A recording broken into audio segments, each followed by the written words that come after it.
Daniel Troutman, and I have a blog at my name, danieltroutman.com.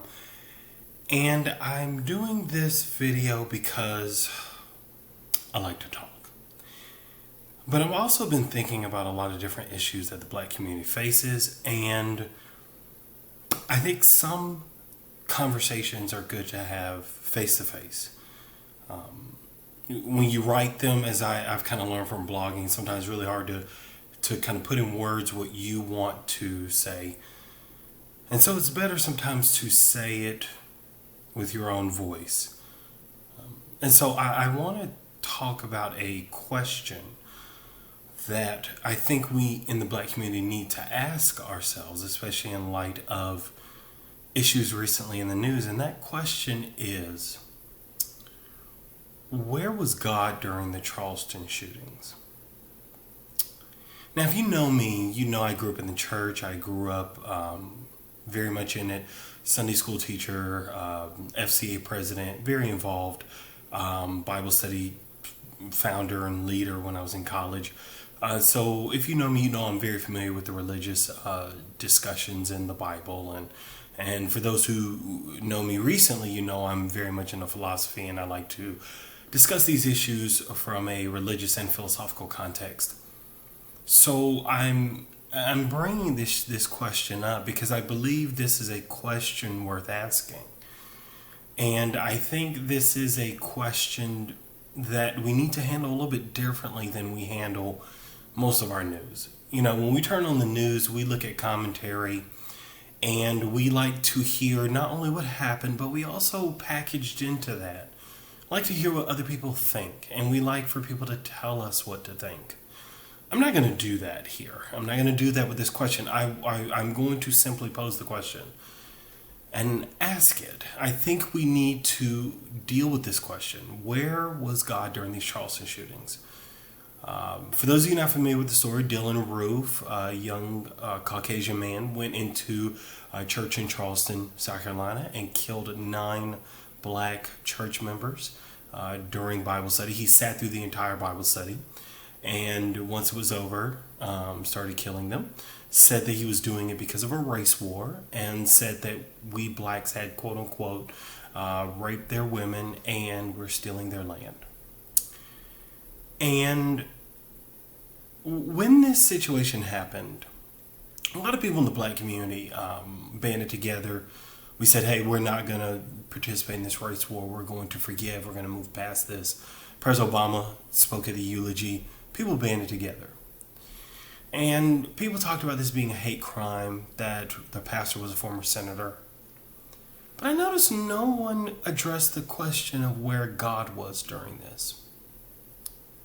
You see, if God is the entity who sees everything, who loves us, he's all love and he's all powerful and he's omnipresent and he can do anything and his will supersedes everything.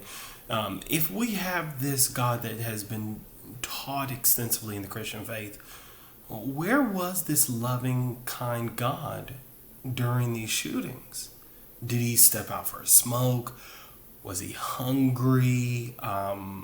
Did he decide not to go to church that day because he could watch it online? I mean, these are ways and situations that people who go to church deal with all the time. However, I don't see anybody asking this question, at least not in the mainstream. And I can understand the various reasons why, but I don't think those are good enough. I think we need to ask the question where God was. And I think this question has significance. I think if you are a black Christian, as I know many, then I think you have to ask where God was in a time of need. Where was God during this shooting? Where was God when slavery occurred? Where was he?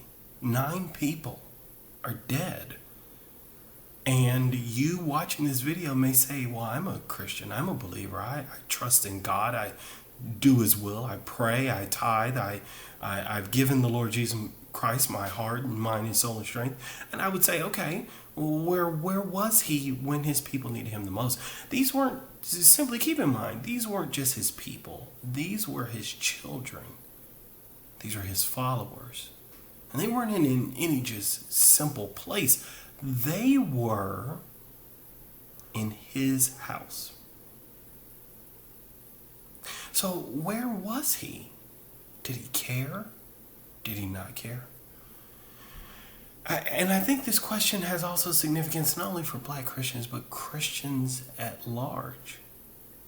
Because, follow me on this kind of thought experiment, if you will. If you were arrested and you were put into a jail cell, you would be the responsibility of the state at that point. And if anything happened to you, like with Sandra Bland, which I am a supporter of Black Lives Matter, then you would be responsible for the crime or death that happened in that place because you were under the custody of the state. So how is God not responsible when these people were in his care and custody? And these weren't just visitors. These were his own followers. They were in his house. I mean, would you feel safe if you went to somebody's house and then you got shot and they asked you to come back? Would you feel safe? So why do people still feel safe going to church? If 9 people went to church one day and God, for whatever reason, didn't get involved when these people were shot and killed. 9 of them. It's said that the shooter did Dylann Roof sat through the entire Bible study and almost changed his mind because they were so nice.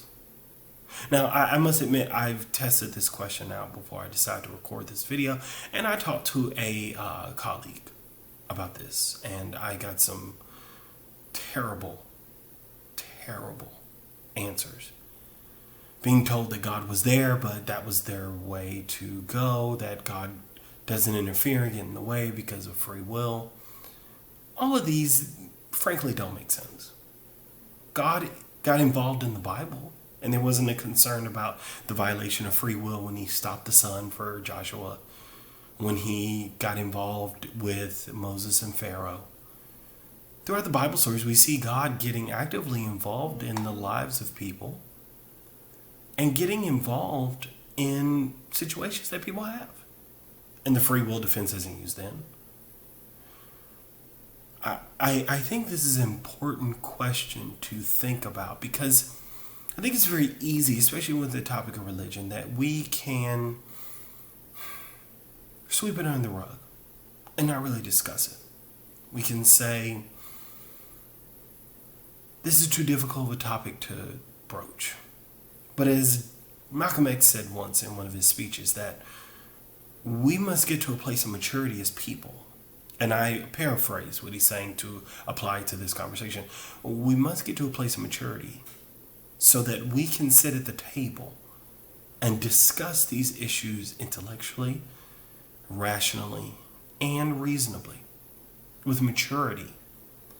And take these issues like religion and race and take them from under the rug and put them on the table and discuss them in an intelligent fashion. And so in my opinion, I think we need to ask the question, where was God during the shootings? I'm not going to answer it for you. I'm not even going to tell you what my answer is. What matters is that you ask yourself this question and think it through and come to a logical answer. Until next time, peace.